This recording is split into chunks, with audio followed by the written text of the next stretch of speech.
Hello, folks. Okay,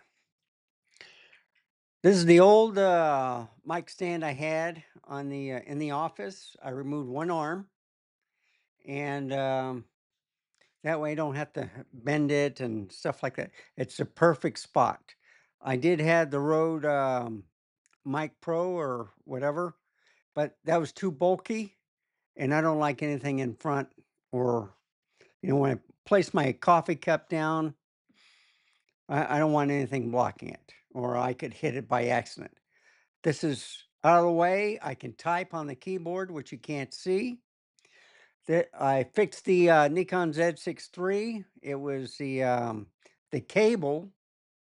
It was kind of kinked, so I straightened it out. Now I'm not getting any blackouts on the Z6 III. And if you notice, I got a new lighting system now. Uh, it was supposed to deliver to me early this morning, and they changed it till about 6. Something like that. 5:36. Whenever I woke up from my nap, it was waiting for me.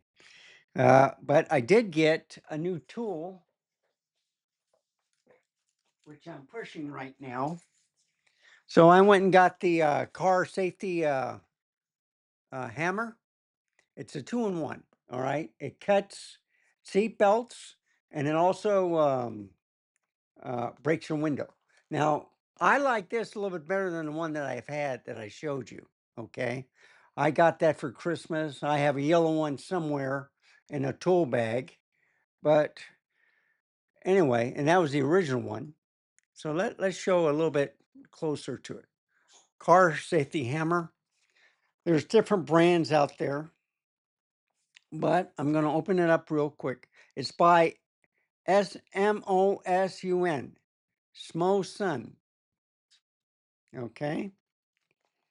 And I got 3 of them. So I think I got red, silver, and black. Um, it's pretty, I think like 29 bucks, like 10 bucks a piece. But if I open it up, there's the manual. And I might go to the Canon, show off this. Okay. So here's the Canon. And that might be a little bit too bright. See, I'm trying out the different things. You notice with the Canon, I get more H spots and stuff, like right here. Um, there's more H spots here because driving so many years and the sun hitting through the windshield, that's what causes it. Okay. If you look on this side, it's hardly any. But anyway, it's a neat device. It comes off in 2 different places. It is in English. It comes with stickers, um, scan, Amazon or Amazon shopping or whatever. Um, these are grips to hold the thing better. It does come with uh, a practice glass. Okay. So if I unbox it, I'm trying to figure out how to get it out of here. Okay. There's a black one, red one, silver one, and yeah. Okay. So this came with 3 plastic glasses. All right. I'm not going to do it, but I'll show you with the black one. Okay. There's a little sticky where you can stick this on your car, take the stick off. I might get me one of those magnets instead, and that way put it on a speaker or something. Real easy to get to. But you pull off one side. This part cuts off the seat belt. You can see the blade. All right.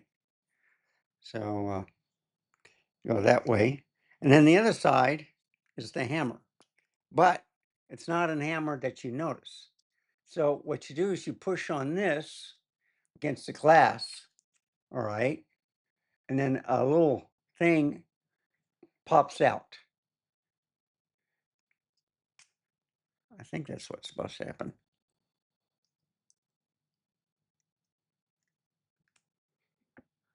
Yeah, let me take the handle off.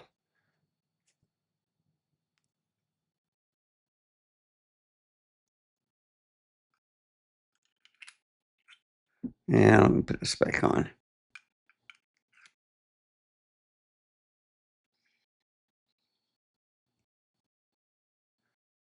But you're supposed to press against the glass, and then with the pressure, as you press it to the glass, this goes smaller, and then the little tiny prick breaks the glass, and then it shatters.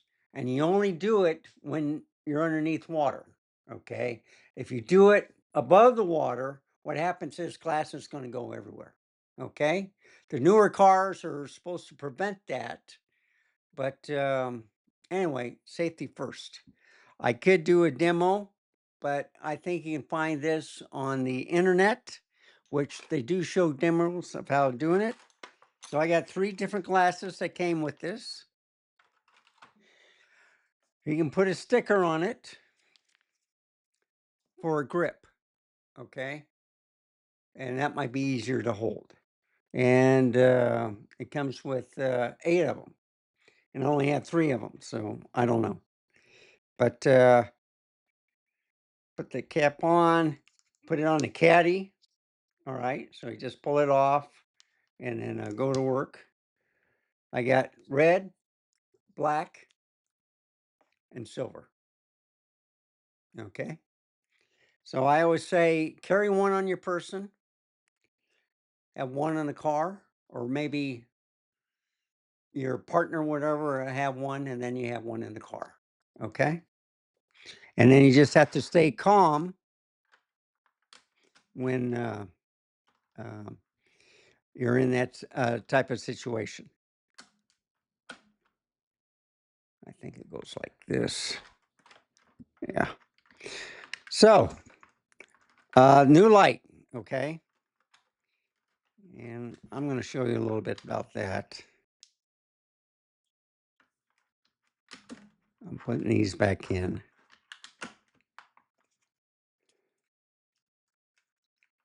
And I'll put on top of this box. It's heavy though when you put it in.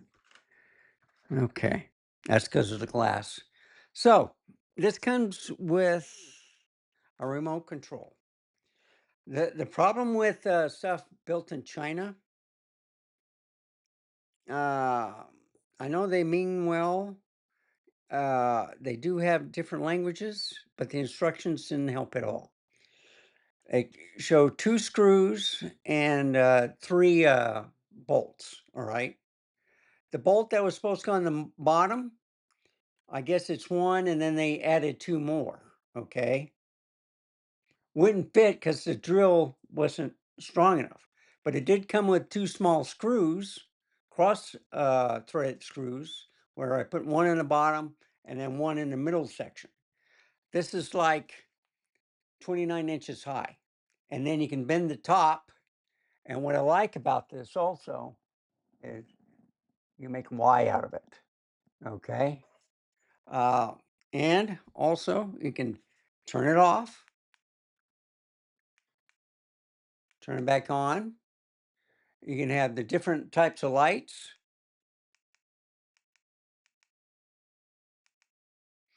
And then you can decrease it or increase it, the intensity. Okay. LEDs. Is about $43 with tax and stuff like that. But the top part bends down, can bend back up, and you can turn it a little bit, but not too much. The base is very strong and sturdy. I'm still practicing with the light. If I go back over here to the Z6 III, you see how bright it is? Okay. And it's just working with the light. So I can go like this. And it's like a Y. You can do it that way. Spread it more over, or you can just go like that. But what I'm looking at is no matter which way you do it, it's the same amount of light. Okay. Now, the other reason why I moved this, the main reason why I moved this here is basically these two 5K monitors are hot and they make that small office like almost 90 degrees if I have another computer on. So I turn off all the other computers. You have enough light to do your demonstration, your unboxings, your, your picture show, whatever. But I've decided to put it in this room because that way it's a bigger room and the heat doesn't make this room too hot. Okay. And I got two air conditioning vents right here. I got one for the restroom. Main central part is there. But anyway, the other reason why I like this is for this reason right here. So when I'm a guest to a live stream or something like that, I just get my remote mic and then do this.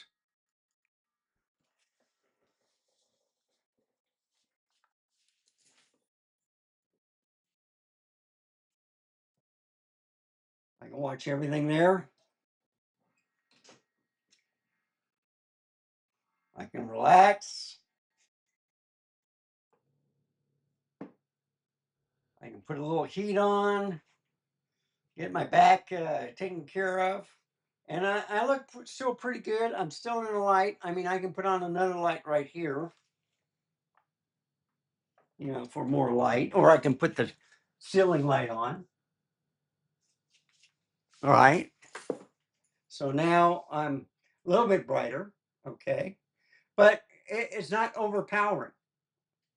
And turn these off.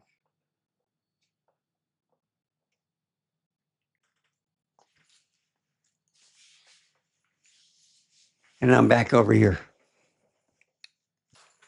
So basically, I'll show some products with this, but I'll be using this bad boy, my old dependable Z6 III. So even with that light, I look pretty good. Okay. And then if you get a close up with a little hair, after I eat, I take a nap and then I'm up till about 2 or 3 in the morning. So, but anyway, the mic is in the perfect position. It's out of the way, and I can move it like this. All the way back over here. I got an open desk. I got two monitors. My internet's right here. My eCam is right there. I can do other things. It's working good.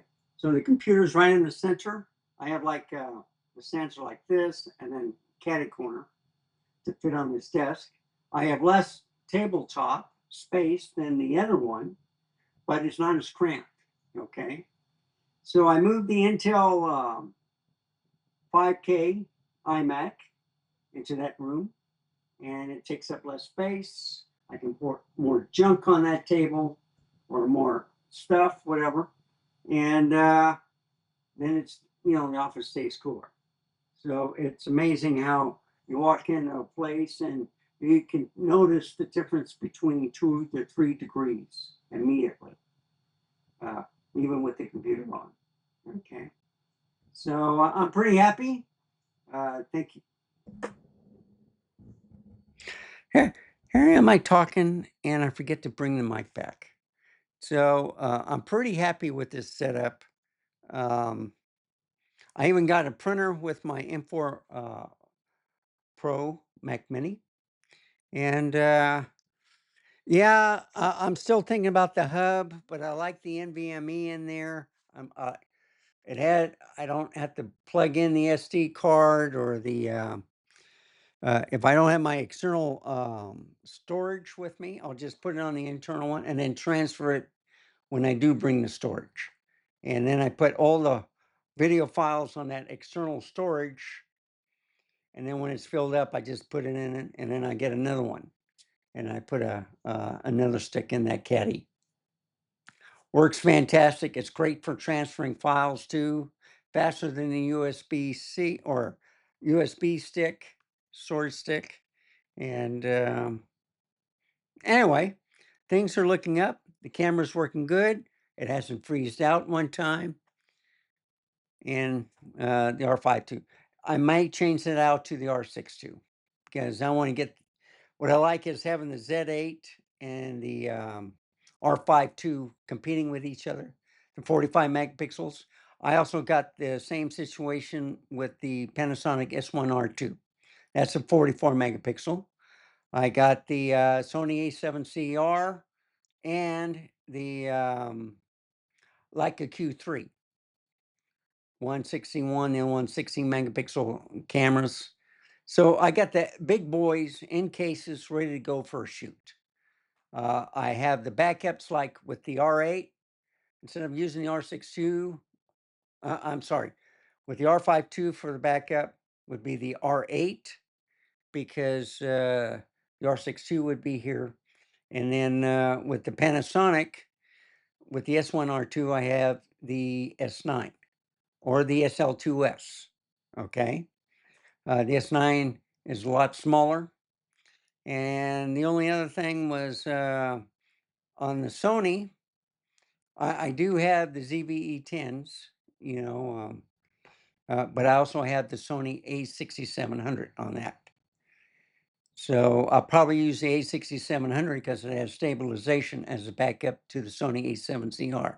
Yes, it's an APS-C, but I just picked up an A9.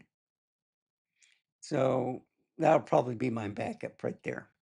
But I'm still going to keep the Sony A7CR because it's small. It's 61 megapixels.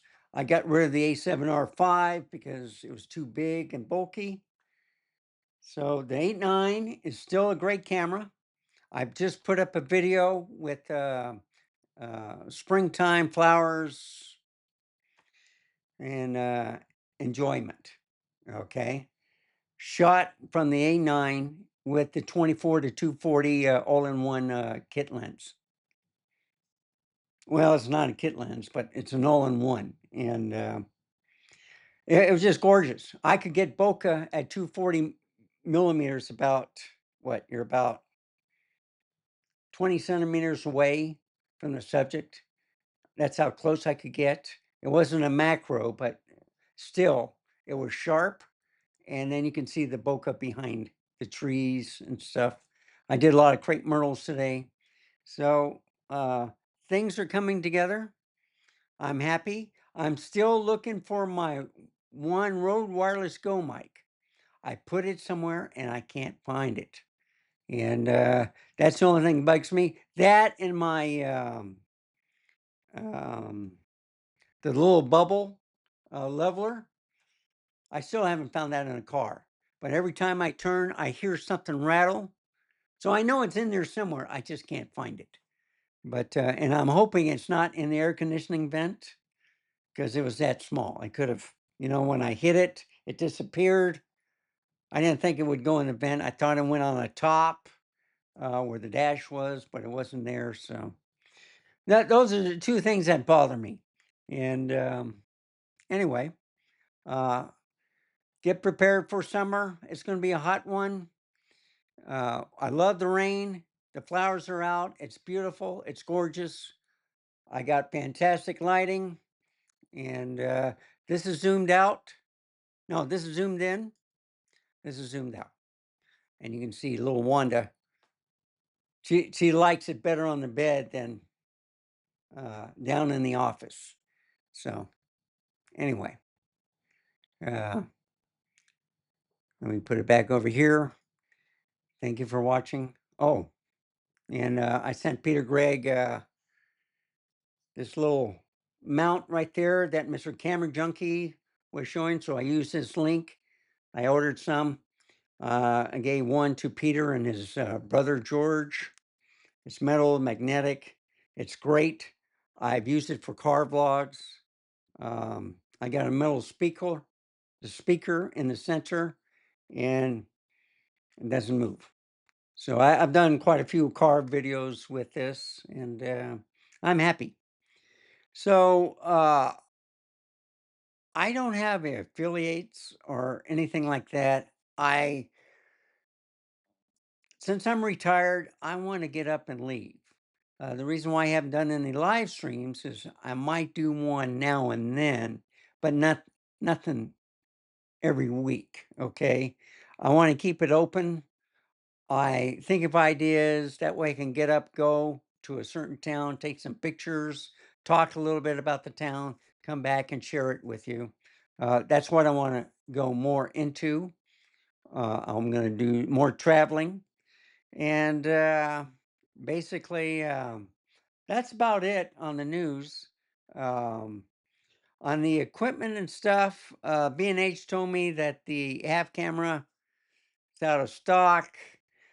But then I realized that the batteries that I bought with the battery charger will work on the Fuji X106, also the X-T5 or any other camera. But I don't want to get into that system. So I just added the batteries and the extra, um, I got an extra plug-in dummy battery for it. So I got two now for the X106. And basically, I'm set. So I got the GR3, GR3X.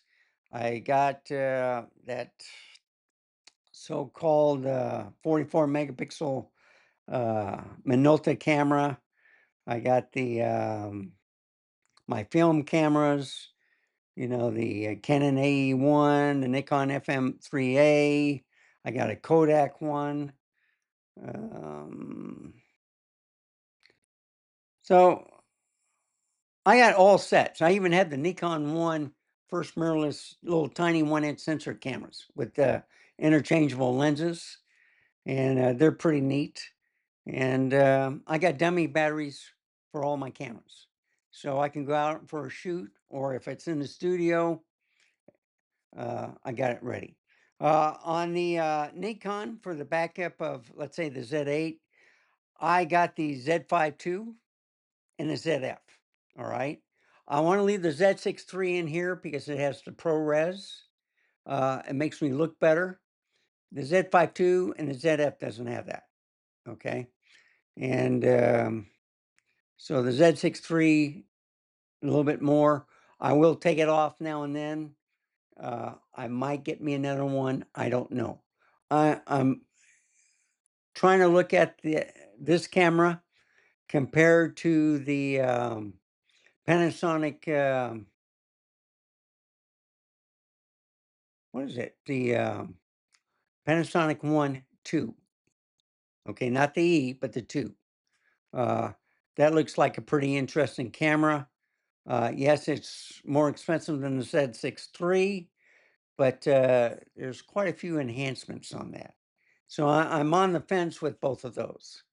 But anyway, uh, that's what's going on. Thank you for watching. Remember, stay safe, keep smiling, and I'll see you next time. Bye, folks. Have a wonderful day.